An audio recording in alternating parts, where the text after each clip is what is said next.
Hello, Lions fans! We're looking back at one of the most exciting seasons in franchise history, and today we're going to talk about Dan Campbell's inspiring post-game speech, the highs and lows of the win against the Colts, and what it means for the Lions going forward. Before we dive into today's news, hit that like button so you don't miss any updates on the Detroit Lions. Let's dive in! After another gutsy win, this time against the Indianapolis Colts, the Detroit Lions are now an incredible 10-1. Yes, you heard that right. For the first time since 1934, the Lions are on the brink of history. Sunday's win wasn't just about the score, it was about the resilience, identity, and leadership that are turning this team into legitimate Super Bowl contenders. Coach Dan Campbell delivered a masterclass in post-game speeches, as always. This time, he highlighted two incredible stats that every Lions fan should be proud of. First, this team has won 9 games in a row, something so rare that when Campbell asked how many players in the locker room had ever been part of a streak like that before, not a single hand went up. "It's a rare era we're in,"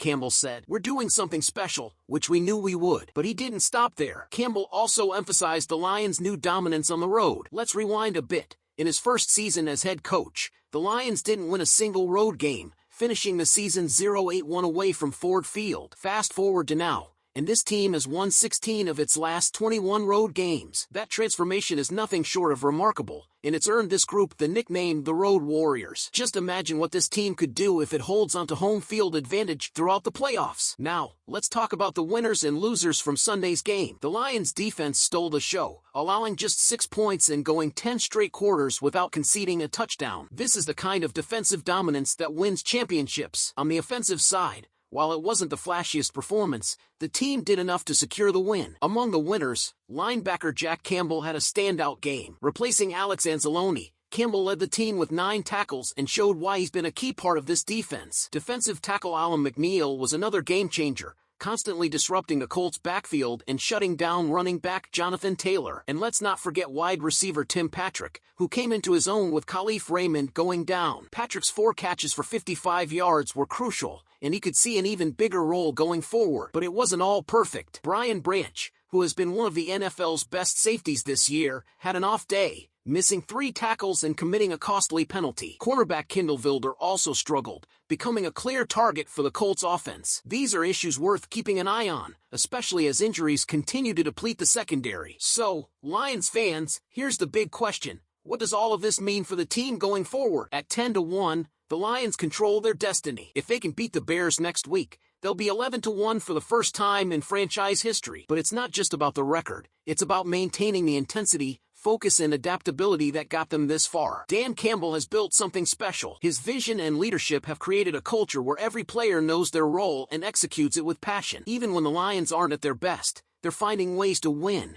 and that's the mark of a championship-caliber team. But the road to the Super Bowl is never easy, and the Lions will need to clean up the small mistakes and stay healthy to keep this dream season alive. What do you think, Lions fans? Are we looking at the most complete Lions team ever? Can this team break through and bring the Lombardi Trophy to Detroit? The Lions are on fire, sitting proudly at 10-1 and fresh off another dominant win, this time against the Colts. But let's talk about what made headlines after the game. During his post-game remarks, Dan Campbell didn't hold back when explaining his decision to sit David Montgomery out after a minor injury. The reason? According to Campbell, the Lions have bigger fish to fry. Montgomery himself admitted that he was ready to return if needed, but Campbell decided to prioritize the big picture, an NFC playoff run and a potential Super Bowl. Some Colts fans may take offense to the comment, but let's be real. Campbell's statement reflects the reality of where the Lions are in the NFL pecking order right now. They're a contender, sitting atop the NFC, and preparing for bigger challenges ahead. The Lions still have critical matchups against divisional rivals and playoff-caliber teams like the Bills. Why risk a key player in a game they had under their belts? And let's be honest,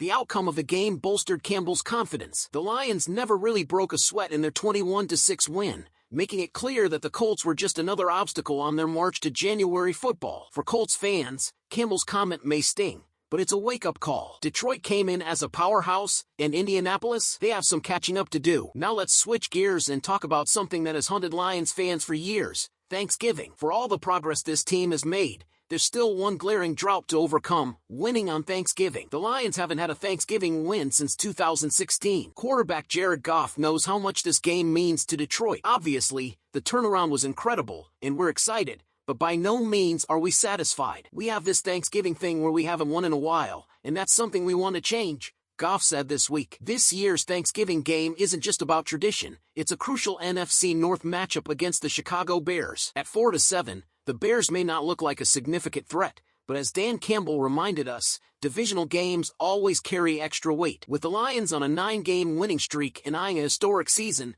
this game is an opportunity to exorcise some old demons while keeping their momentum alive. Campbell knows how critical these games are. We're in a good place, but you lose a division game and all of a sudden it doesn't look so good. Minnesota and Green Bay are right up there, and Chicago isn't out of it either, he explained. That's the thing about this team under Campbell. They never get complacent. Whether it's preparing for an underdog like the Bears or facing Super Bowl favorites later in the season, the Lions approach every week with the same fire and focus. And that's what makes this team special. They've broken droughts, rewritten narratives, and most importantly, built a culture where winning isn't a hope, it's an expectation. So, Lions fans, what do you think? Can this team keep the streak alive and finally get that Thanksgiving win? Are they truly the road warriors and NFC favorites their record suggests? Now, the NFL opened Pro Bowl voting on Monday, and as expected, Lions players are expected to dominate the ballots. After all, we are the best team in football, right? But here's the twist. Two of our standout stars, Hutchinson and Williams, won't even get a chance to be voted on. Let's start with Hutchinson. Aiden Hutchinson's situation is a tough one. NFL rules state that a player on injured reserve who hasn't played in at least 6 games is ineligible for Pro Bowl consideration. Unfortunately, Hutchinson only made it through 5 games before suffering a brutal leg injury in Week 6 against the Cowboys. Before the injury, he led the league in sacks with 7.5 and was a top 10 player in quarterback pressures, even after missing half the season. Losing Hutch was a huge blow to the Lions, but there's no doubt he'll be back stronger next year. Now let's move on to Jameson Williams. His case is different, but equally frustrating. Players suspended for performance-enhancing drugs are automatically disqualified from voting for the Pro Bowl, even if their stats are otherwise excellent. Williams has been outstanding this season, ranking 27th in receiving yards, tied for 23rd in touchdowns, and 2nd in yards per reception. He's been a deep threat and a big part of the Lions' offense, but this early season suspension keeps him out of Pro Bowl consideration. While it's disappointing not to see these two on the ballot, let's keep things in perspective. Pro Bowl nominations are great, but Hutchinson and Williams seem focused on something much bigger, a Super Bowl ring. And let's be real, that's what really matters. Right? Now it's your turn, Lions fans. What do you think about Hutchinson and Williams missing out on voting for the Pro Bowl? Do you think the rules are too strict, or does it motivate them to keep pushing themselves? Let us know your thoughts in the comments below. And before you go, don't forget to like the video, subscribe, and share it with your fellow fans. Let's keep the conversation going. And as always, let's go, Lions!